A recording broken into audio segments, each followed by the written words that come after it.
Hi everyone, welcome here. यहाँ पे हम आज म्यूचुअल फंड की पूरी कहानी को समझेंगे। सबसे पहले बात करेंगे म्यूचुअल फंड, उसके बाद बात करेंगे features and types of mutual fund, उसके बाद हम बात करेंगे how to invest in mutual fund, और उसके बाद हम बात करेंगे pros and cons of mutual fund. Mutual fund में क्यों इन्वेस्ट करते हैं? तो अगर आप किसी भी इन्वेस्टमेंट में इन्वेस्ट करते हैं तो सबसे पहले आपको चार क्वेश्चन अपने आप को पूछना चाहिए। वो है कि रिस्क, सबसे पहला है रिस्क, उसके बाद रिटर्न, उसके बाद वोलेटिलिटी, उसके बाद लिक्विडिटी। जो रिस्क होती है, रिस्क का मतलब ये होता है कि अगर आप किसी एसेट क्लास में इन्वेस्ट करते हो तो उसमें रिस्क कितनी है। ऐसा तो नहीं कि अगर आप आज पैसा इन्वेस्ट करते हैं और आप अगले हफ्ता में या फिर अगले वीक में आपकी पैसा पूरा खत्म हो जाएगा, मतलब पैसा पूरा डूब जाएगा, ऐसा तो नहीं होना। उसके बाद है रिटर्न। जो रिटर्न है वो अच्छा होना चाहिए। जो इन्फ्लेशन है वो 6 to 7% के आसपास होती है, तो हमारे जो रिटर्न है वो 6 to 7% तो ज़्यादा ही होना चाहिए ताकि वो इन्फ्लेशन को बीट कर पाए। उसके बाद वोलेटिलिटी। जो वोलेटिलिटी का मतलब ये है कि जो एसेट क्लास में आप इन्वेस्ट करेंगे वो कितना ज़्यादा मतलब वोलेटाइल है, मतलब कितना ऊपर जा रहा है जल्दी से, कितना नीचे जा रहा है जल्दी से, तो इसका यह है वोलेटिलिटी। उसके बाद आता है लिक्विडिटी। लिक्विडिटी का मतलब है कि अगर आप किसी एसेट क्लास में अपने पैसे को इन्वेस्ट कर चुके हैं लेकिन आप उसको कितना जल्दी आप उस पैसे को विड्रॉ कर सकते हैं, तो उसको लिक्विडिटी कहा जाता है। जैसे कि अगर अभी म्यूचुअल फंड के हिसाब से देखेंगे तो रिस्क होती है, जो म्यूचुअल फंड की रिस्क होती है वो मॉडरेट होती है। जो स्टॉक्स या क्रिप्टो होती है उसमें थोड़ा रिस्क ज़्यादा होती है, लेकिन म्यूचुअल फंड में उससे कम रिस्क होती है। लेकिन जो एफडी या फिर रियल एस्टेट होती है उससे थोड़ा ज़्यादा रिस्क होती है, इसलिए म्यूचुअल फंड की रिस्क को मॉडरेट माना जाता है। जो रिटर्न होती है म्यूचुअल फंड में लॉन्ग टर्म में वो 12 से 15% के आसपास होती है। यानी जो एफडी होती है उसमें जो रिटर्न होती है 4 के आसपास होती है, 4 या 5 के आसपास होती है, तो उससे ज़्यादा रिटर्न होती है म्यूचुअल फंड में। लेकिन उसी तरह से जो स्टॉक्स या क्रिप्टोस होती है उसमें थोड़ा रिटर्न ज़्यादा होती है। अगर आप किसी एक स्टॉक्स को अच्छे से चूज़ करके इन्वेस्ट करते हैं तो उसमें रिटर्न ज़्यादा मिल सकती है। लेकिन जो म्यूचुअल फंड की रिटर्न है वो 12 से 15% है, इसको अच्छा खासा रिटर्न माना जाता है। जो वॉलेटिलिटी है वो म्यूचुअल फंड की वो हाई होती है। यानी मतलब जो हमारे इंडेक्सेस है, जैसे सेंसेक्स हो गया, निफ्टी हो गया, उसमें जैसे जितना वोलेटाइल होगा म्यूचुअल फंड भी उतना ही तो नहीं बोल सकते, थोड़ा बहुत मतलब उससे थोड़ा कम होती है, लेकिन उतना ही वोलेटाइल होती है। जो लिक्विडिटी है म्यूचुअल फंड वो हाई होती है। इसका मतलब यह है कि आप अपने पैसे को किसी भी दिन निकल सकते हैं। तो अगर आप चारों कैटेगरी को देखोगे, मतलब चारों पॉइंट्स को देखोगे, तो इसमें आपको रिटर्न अच्छी मिलेगी, रिस्क थोड़ा कम है और लिक्विडिटी भी हाई है। तो इसलिए लोग म्यूचुअल फंड ज़्यादा इन्वेस्ट करते हैं। और अगर आप बिगिनर है तो आपके पास उतना नॉलेज नहीं होगा, तो अगर आपके पास उतना नॉलेज नहीं होगा तो आप किसी भी स्टॉक्स को उतना अच्छे से एनालाइज या रिसर्च नहीं कर पाएंगे, और उसमें अगर इन्वेस्ट करते हैं बिना नॉलेज या बिना एनालाइज करके तो आपको लॉस हो सकती है। लेकिन अगर आप वही म्यूचुअल फंड में अगर इन्वेस्ट करेंगे तो आपको लॉस होने की चांस कम होती है, क्योंकि वहाँ पे एक्सपर्ट आपके पैसे को मैनेज करेंगे, तो यहाँ पे लॉस होने की चांस आपको कम हो जाती है। तो उसके बाद हाई रिटर्न तो बोल दिया, हाई रिटर्न होता है उसके एक्सपर्ट मैनेज कमानी, जो वही बोला मैंने, जो एक्सपर्ट होती है वो आपके पैसे को मैनेज करेंगे और आपको आपके रिस्क को बहुत कम कर देंगे वो लोग। फिर आता है जो you can easily beat inflation. इसका मतलब ये है कि वही था, जो इन्फ्लेशन होती है वो 6 to 7% के आसपास होती है। अगर आपकी रिटर्न 12 से या 15% होगी तो आप इजीली इन्फ्लेशन को बीट कर पाएंगे। फीचर्स एंड टाइप्स के बारे में बात करेंगे। जो एसेट मैनेजमेंट कंपनी होती है वो फंड्स को लोगों से कलेक्ट करती है यानी रेज करते हैं, फिर उस फंड्स को इक्विटी या डेब्ट के हिसाब से मतलब उस फंड्स को वो लोग इन्वेस्ट करते हैं। जो इक्विटी म्यूचुअल फंड होती है उसमें ये होते हैं कि जो म्यूचुअल फंड होगी उसमें सिर्फ इक्विटी रहेगी, इक्विटी मतलब स्टॉक्स ये सब रहेंगे। उसमें जो डेब्ट होती है उसमें सिर्फ बॉन्ड्स रहेंगे, मतलब उसमें सिर्फ जो सिक्योरिटीज होती है मेनली बॉन्ड्स जैसे हो गया, फिर सिक्योरिटीज हो गया, फिर डिवेंचर्स हो गया, उसी सब में वो सब इन्वेस्ट करेंगे, तो हो जाएगा डेब्ट म्यूचुअल फंड। उसके बाद जो हाइब्रिड म्यूचुअल फंड आती है उसमें क्या होती है, उसमें इक्विटी भी रहती है, डेब्ट भी रहती है, तो उसमें कुछ रेशियो रहती है, मतलब 60-40 रेशियो हो सकते हैं या फिर 50-50 रेशियो हो सकते हैं। उसके हिसाब से वो लोग उसी तरह से इन्वेस्ट करते हैं और आपके पैसे को मैनेज करते हैं वो लोग। उसके बाद मार्केट कैपिटलाइजेशन के हिसाब से भी म्यूचुअल फंड को डिवाइड किया जा सकता है। मार्केट कैपिटलाइजेशन के हिसाब से मेनली 3 कैटेगरीज में म्यूचुअल फंड को डिवाइड किया जाता है। वो कि लार्ज कैप म्यूचुअल फंड, फिर मिड कैप म्यूचुअल फंड, फिर स्मॉल कैप म्यूचुअल फंड। जो लार्ज कैप म्यूचुअल फंड होती है उसमें यह होता है कि जो म्यूचुअल फंड होती है वो सिर्फ लार्ज कैप कंपनीज में अपना पैसा इन्वेस्ट करती है, जैसे कि रिलायंस हो गया, HUL हो गया, वैसे कंपनीज में वो अपने पैसे को इन्वेस्ट करेंगे। जो मिड कैप होती है उसमें वो सिर्फ मिड कैप कंपनीज में अपना पैसे को इन्वेस्ट करेंगे। जो लार्ज कैप होती है उसमें थोड़ा रिस्क कम होती है। उसके अलावा जो मिड कैप म्यूचुअल फंड होती है उसमें थोड़ा लार्ज कैप के हिसाब से इसमें रिस्क थोड़ा ज़्यादा होती है। जो स्मॉल कैप म्यूचुअल फंड होती है उसमें रिस्क ज़्यादा होती है, लेकिन उसमें रिटर्न भी बहुत ज़्यादा होती है। तो ये हो गया मार्केट कैपिटलाइजेशन के हिसाब से म्यूचुअल फंड। उसके बाद आता है सेक्टर के हिसाब से म्यूचुअल फंड्स। जो कुछ म्यूचुअल फंड ऐसा भी होती है जो सिर्फ टेक्नोलॉजी बेस्ड कंपनीज में अपना पैसा लगाएंगे, फिर कुछ ऐसा होती है जो बैंकिंग सेक्टर में अपना पैसा लगाती है, फिर कुछ ऑटोमोबाइल में लगाती है, फिर कुछ ऐसे एफएमसीजी कंपनीज में अपना पैसा लगाती है, कुछ मेटल्स में लगाती है। तो ऐसा करके सेक्टर के हिसाब से भी म्यूचुअल फंड होती है। उसके बाद आती है इंडेक्स म्यूचुअल फंड। जो इंडेक्स म्यूचुअल फंड होती है वो सिर्फ इंडेक्स होती है, जो कंट्री की या जो सेंसेक्स हो गया, जो निफ्टी हो गया, जो सेंसेक्स या निफ्टी में जो कंपनी रहती है उसी में सिर्फ वो लोग अपने पैसे डालते हैं। ये डायरेक्टली सेंसेक्स या निफ्टी से लिंक होती है।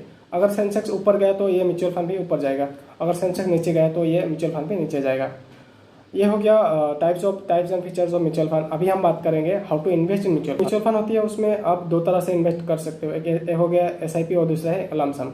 अगर आप एसआईपी की तरह से इन्वेस्ट करते हैं तो आपको ज़्यादा फायदा मिलता है, क्योंकि जो एसआईपी होता है उसमें लास्ट लॉन्ग टाइम में मतलब जो आपकी मनी है वो एवरेज हो जाती है, मतलब मार्केट की जो वॉलेटिलिटी है उसका इफेक्ट कम हो जाता है। जैसा हो गया कि अभी आज अगर मार्केट 20,000 में है और लेकिन अगर आप पहला इन्वेस्टमेंट आज करते हैं, आज अपना पहला एसआईपी कर लिए, उसके बाद नेक्स्ट महीना मार्केट डाउन होकर 10,000 आ गया, तो आप जब आप 10,000 में इन्वेस्ट करेंगे तो आपका मंथली जो एवरेज प्राइस होगा वो 15,000 हो जाएगा, मतलब ये एवरेज हो जाएगा। लेकिन वही अगर आप उसी में लामसम के तरह से इन्वेस्ट करते हैं तो अगर आप 20,000 में ही, जब मार्केट 20,000 था उसी में अगर आप अपना पैसा पूरा इन्वेस्ट कर देते, अगर जब वो 10,000 तक चला गया तो आपकी 15% मनी इरेशन हो जाएगा, मतलब 15% आपका लॉस हो जाएगा। तो लेकिन ये लॉस शॉर्ट टर्म रहेगा, लेकिन फिर भी आपका लॉस तो रहेगा ना, तो इसलिए लामसम अच्छा नहीं है। लामसम आप तभी इन्वेस्ट कर सकते हैं जब पूरा मार्केट क्रैश हो चुका हो, जब पूरे लोग मतलब मार्केट के इन्वेस्ट करने के डर रहा हो, तब आप लामसम में इन्वेस्ट कर सकते हो। तो ये हो गया मतलब आपको कैसे इन्वेस्ट करना है। उसके बाद आप भी अगर आप किसी भी एक म्यूचुअल फंड को चूज़ करेंगे, मतलब किसी भी अगर आप म्यूचुअल फंड को इन्वेस्ट करने के पहले उसके बारे में जानना चाहेंगे, तो सबसे पहले आपको 3 चीज़ आपको सबसे पहले देखना है। वो है कि 5 to 10 ईयर्स का रिटर्न। जो 5 to 10 ईयर्स का रिटर्न होता है वो अच्छा रिटर्न होना चाहिए। अगर आप दूसरे म्यूचुअल फंड को कंपेयर करेंगे तो वो 5 to 10 ईयर्स की जो रिटर्न है वो अच्छा होना चाहिए। ये 12 से ज़्यादा होना चाहिए, 12 से ज़्यादा जितना भी हो उतना अच्छा है। उसके बाद जो एक्सपेंस रेशियो होता है वो 1 to 2% होना चाहिए। एक्सपेंस रेशियो का मतलब है जो एसेट मैनेजमेंट कंपनी होती है उसकी जो मैनेजर होती है, जो आपकी पैसे को मैनेज करेंगे, वो कितना पैसा आपसे कितना पैसा ले रहा है। तो वो अगर वो 1 से 2% के आसपास है तो वो अच्छा है।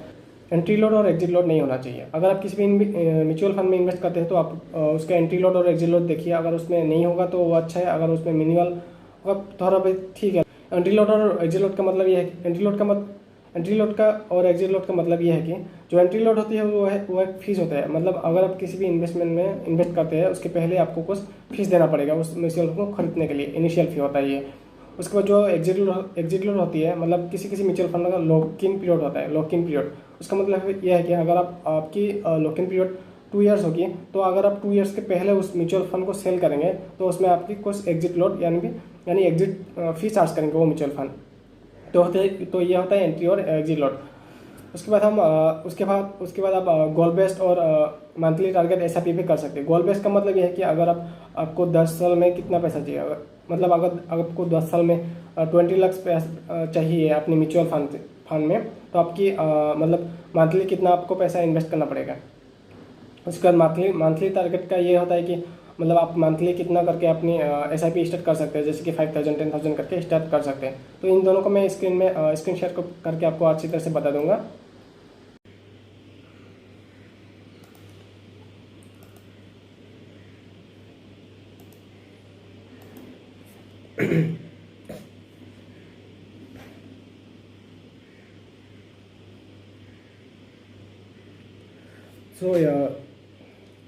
तो यहाँ पे यह है SIP calculator systematic investment planner. तो यहाँ पे आप ये पता कर सकते हैं कि आपको अगर सपोज आपकी कोई गोल है, सपोज आपकी कोई गोल है कि मुझे इतना पैसा चाहिए 10 ईयर्स में या 20 ईयर्स में, और मेरा एक्सपेक्टेड जो रिटर्न है इतना % है म्यूचुअल फंड में, तो सपोज आपको 20 लाख चाहिए 10 ईयर्स में, तो आपको कितना पैसा मतलब हर मंथली इन्वेस्ट करना पड़ेगा म्यूचुअल फंड में ताकि आपका पैसा उतना हो जाए। तो सपोज यहाँ पे आपको चाहिए 20 लाख चाहिए हाँ 20 लाख चाहिए और आपकी टाइम पीरियड है 10 ईयर्स। तो और आपकी जो एक्सपेक्टेड रिटर्न है वो है 15%।